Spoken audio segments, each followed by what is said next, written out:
اعوذ باللہ من الشیطان الرجیم بسم اللہ الرحمن الرحیم۔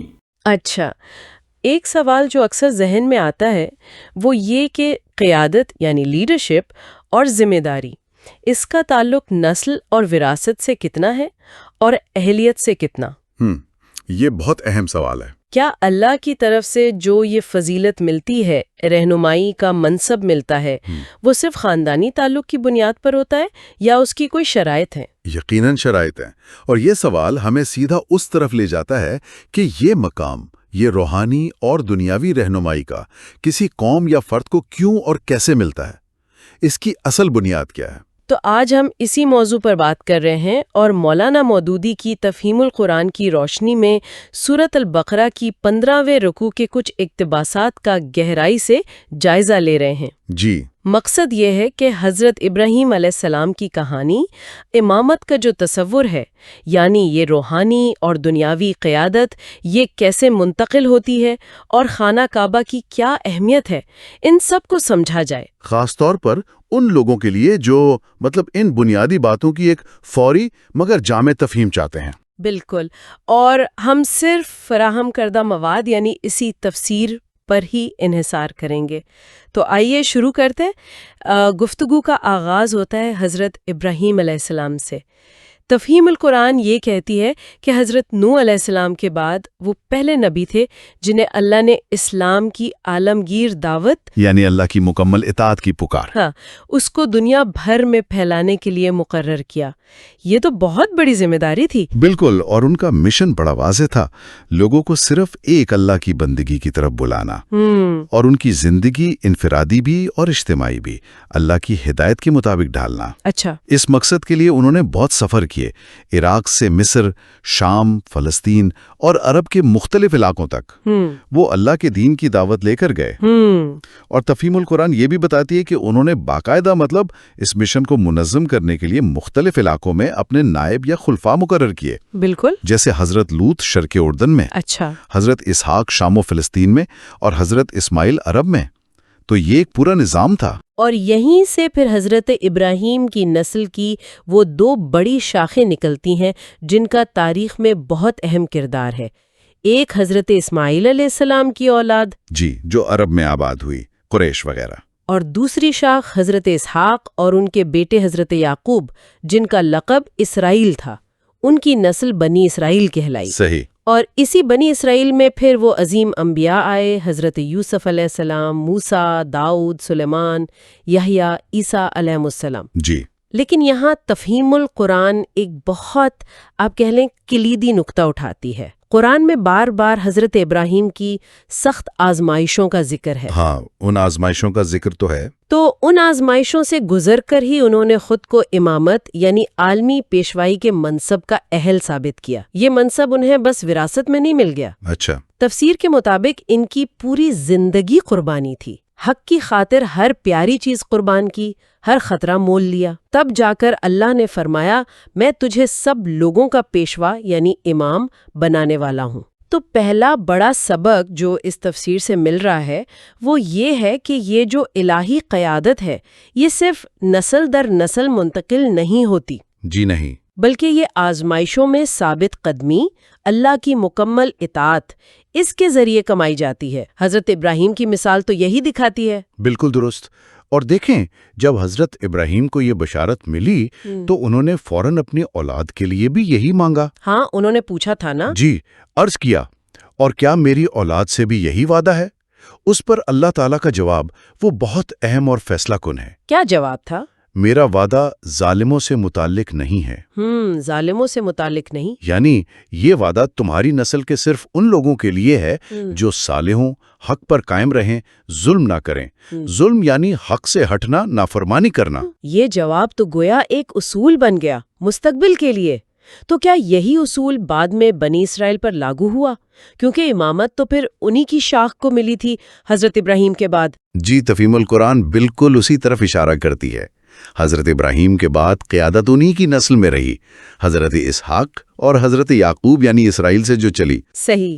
اور اللہ تعالیٰ قرآن میں بار بار بنی اسرائیل کو وہ نعمت یاد دلا رہے ہیں کہ بھئی تمہیں دنیا کی قوموں پر فضیلت دی، تم میں انبیاء بھیجے، تمہیں دنیا کی رہنمائی سونپی۔ بیت المقدس ان کا مرکز رہا۔ جی، حضرت سلیمان کے زمانے تک بیت المقدس مرکز رہا، قبلہ بھی وہی تھا۔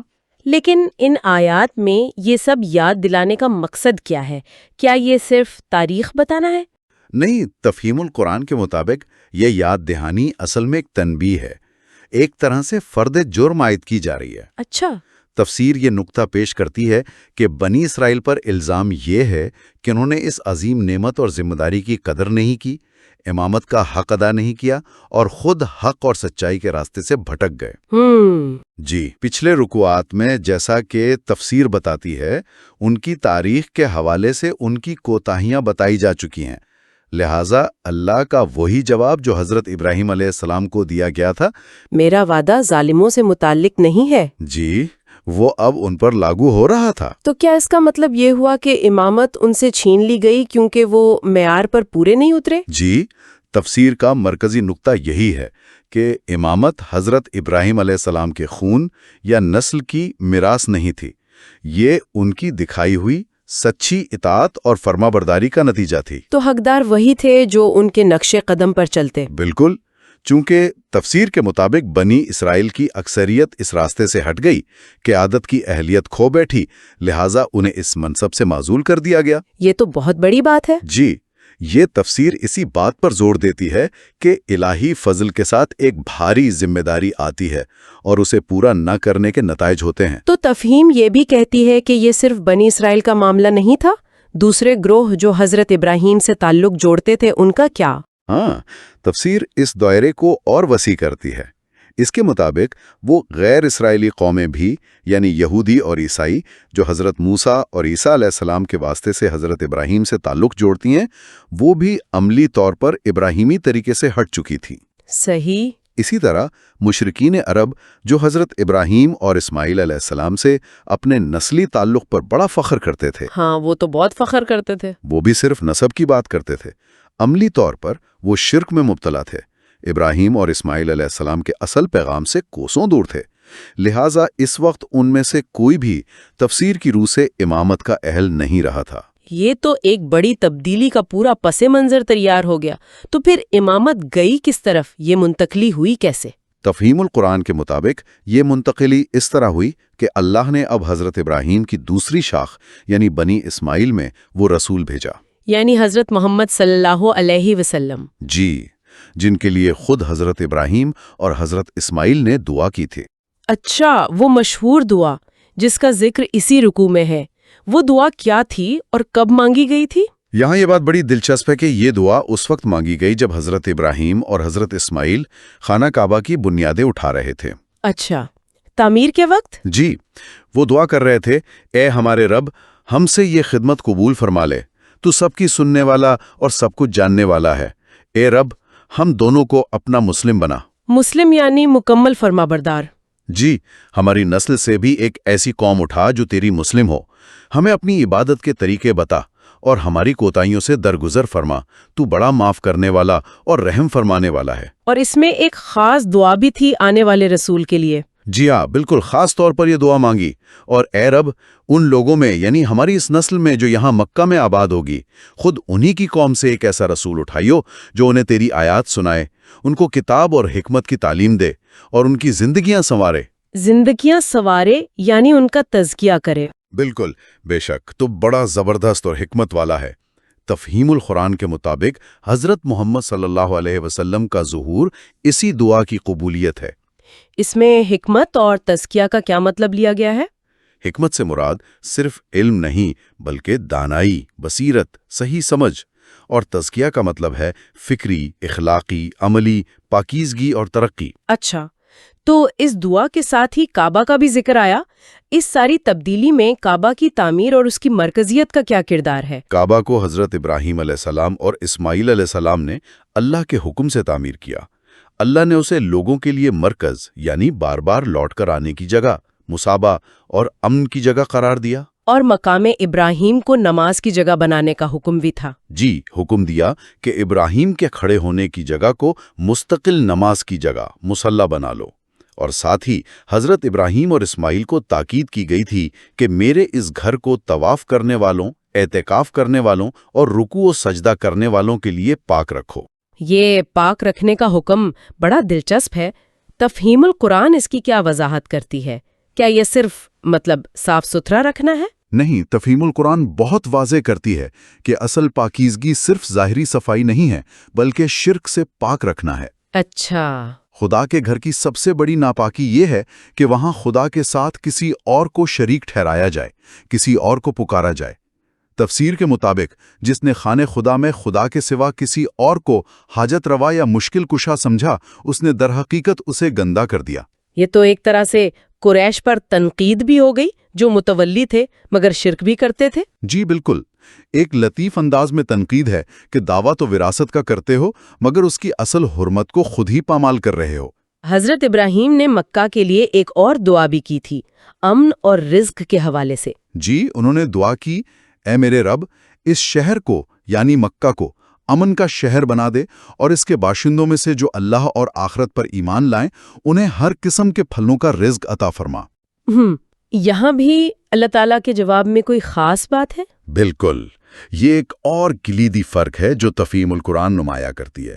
حضرت ابراہیم نے شاید پہلے والے تجربے کی وجہ سے رزق کی دعا کرتے ہوئے احتیاطاً صرف ایمان والوں کا ذکر کیا، مگر اللہ تعالیٰ نے فوراً وضاحت فرما دی، اور جو کفر کرے گا تھوڑے دنوں کے لیے دنیا کا سامان زندگی تو میں اسے بھی دوں گا، مگر آخر کار اسے عذاب جہنم کی طرف گھسیٹوں گا، اور وہ بہت برا ٹھکانہ ہے۔ اوہ، تو اس سے یہ نتیجہ نکلا کہ دنیاوی خوشحالی، رزق کی فراوانی، یہ اللہ کی رضا یا قیادت کی اہلیت کی دلیل نہیں ہے۔ یہی بات ہے۔ تفہیم القرآن یہ نقطہ بالکل صاف کرتی ہے کہ امامت صالحہ اور رزق دنیا دو الگ الگ چیزیں ہیں۔ امامت صرف صالح مومنین کے لیے ہے، جبکہ دنیاوی رزق وہ تو ایمان والے کو بھی ملتا ہے، انکار کرنے والے کو بھی ملتا ہے۔ صحیح۔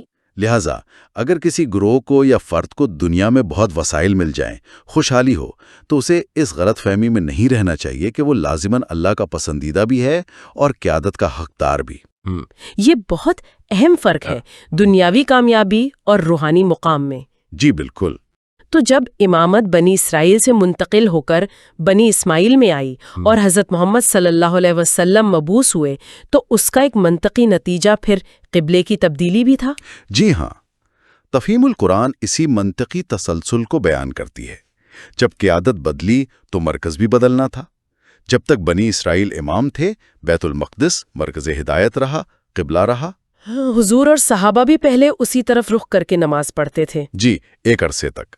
لیکن جب تفسیر کے مطابق بنی اسرائیل کو اس منصب سے باضابطہ طور پر موصول کر دیا گیا تو بیت المقدس کی مرکزی حیثیت بھی ختم ہو گئی، اور نیا مرکز پھر کعبہ قرار پایا جسے حضرت ابراہیم نے تعمیر کیا تھا۔ بالکل، اعلان ہوا کہ اب اللہ کے دین کا مرکز وہ مقام ہے جہاں سے اس نئے رسول کی دعوت شروع ہوئی، یعنی مکہ۔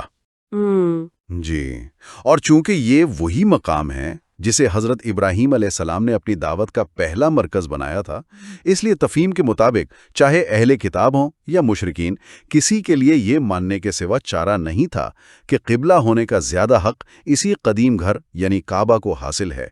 البتہ اعتراض کرنے والے تو کرتے ہی ہیں۔ جی، تفسیر کہتی ہے کہ ہٹ دھرمی اور تعصب کی بنا پر اعتراض کرنا وہ ایک الگ بات ہے۔ تو اس ساری گفتگو کا اگر ہم خلاصہ کریں، سننے والوں کے لیے بنیادی پیغام کیا نکلتا ہے اس رکوع کی تفسیر سے؟ چند باتیں بہت واضح ہیں۔ پہلی تو یہ کہ الہی قیادت اور فضیلت کا معیار نسل یا قوم نہیں، بلکہ اللہ کی سچی اطاعت، فرمانبرداری اور اپنی ذمہ داریوں کو نبھانا ہے۔ صحیح۔ دوسرا، حضرت ابراہیم کی کہانی، وہ قربانی، آزمائش اور پھر انعام یعنی امامت کی ایک لازوال مثال ہے۔ تیسرا، بنی اسرائیل کی مثال یہ سبق دیتی ہے کہ نعمت ملنے کے بعد اگر قدر نہ کی جائے، ذمہ داری پوری نہ کی جائے تو وہ چھن بھی سکتی ہے، چاہے تعلق کتنے ہی عظیم نبی سے کیوں نہ ہو۔ یہ بہت اہم سبق ہے۔ چوتھا، یہ کہ تمام انبیاء کا پیغام ایک ہی تھا، اس میں تسلسل تھا، اللہ کی فرمانبرداری یعنی اسلام۔ اور آخر میں یہ کہ راستے سے ہٹنے کے نتائج بہت سنگین ہوتے ہیں۔ اور اس سب کے ساتھ قرآن کی وہ یاد دہانی جو اس رکوع کے شروع میں تھی، قیامت کے دن کے حوالے سے، وہ بھی بہت اہم لگتی ہے۔ یقیناً، اور ڈرو اس دن سے جب کوئی کسی کے ذرا کام نہ آئے گا، نہ کسی سے کوئی فدیہ قبول کیا جائے گا، نہ کسی کی سفارش کچھ فائدہ دے گی، اور نہ مجرموں کو کہیں سے کوئی مدد مل سکے گی۔ یعنی آخر میں تو ہر ایک کا اپنا عمل اور ایمان ہی کام آئے گا۔ بالکل، حتمی کامیابی اور نجات کا دارومدار ہر فرد کے اپنے ایمان اور عمل پر ہے، کسی خاص گروہ یا نسل سے تعلق پر نہیں۔ یہ انفرادی ذمہ داری پر بہت بڑا زور ہے۔ تو اس سارے جائزے کا مطلب یہ ہوا کہ ہم نے حضرت ابراہیم علیہ السلام کی عظیم میراث، الہی قیادت کی مشروط نوعیت، امامت کی منتقلی بنی اسرائیل سے امت محمدیہ صلی اللہ علیہ وسلم کی طرف، اور کعبے کے مرکزی کردار کو تفہیم القرآن کی روشنی میں دیکھا۔ یہ واضح ہوا کہ قیادت صرف اعزاز نہیں، ایک بہت بڑی ذمہ داری ہے۔ ابراہیم اور اسماعیل کی دعا کے الفاظ میں چھپا ہے۔ کون سا نقطہ؟ انہوں نے دعا کی تھی کہ آنے والا رسول انہیں صرف اللہ کی آیات نہ سنائے، بلکہ کتاب اور حکمت کی تعلیم دے اور ان کی زندگیاں سنوارے، یعنی تزکیہ کرے۔ ہاں، یہ تینوں چیزیں مانگی تھیں، آیات، کتاب و حکمت اور تزکیہ۔ جی، اس پر غور کریں تو یہ ایک مکمل پیکج ہے۔ صرف کتاب کا علم کافی نہیں ہے، اس کے ساتھ حکمت یعنی دانائی، صحیح سمجھ، بصیرت، اور پھر تزکیہ یعنی عملی، اخلاقی، روحانی پاکیزگی اور نشوونما بھی لازم ہے۔ یہ واقعی ایک گہرا نقطہ ہے، علم، حکمت اور تزکیہ، تینوں کا امتزاج۔ بالکل۔ تو آج جو لوگ خود کو اس دعا کا وارث سمجھتے ہیں، ان کے لیے یہ سوچنا کتنا اہم ہے کہ کیا وہ صرف علم یعنی کتاب کے حصول تک محدود ہیں، یا وہ اس کی عملی سمجھ یعنی حکمت اور اپنی داخلی و خارجی پاکیزگی اور کردار سازی یعنی تزکیہ، اس پر بھی اتنی ہی توجہ دے رہے ہیں، تاکہ اس دعا کی اصل روح پوری ہو سکے۔ جی، تاکہ حضرت ابراہیم کی اس عظیم و شان دعا کی حقیقی روح پوری ہو سکے۔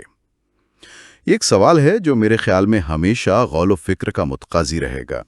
یقیناً یہ ایک سوال ہے جس پر غور کرتے رہنا چاہیے، اور یہ اس بات کا بھی ثبوت ہے کہ قرآن مجید میں تدبر اور غور و فکر کے لیے ہمیشہ نئی راہیں اور گہرائیاں موجود ہیں۔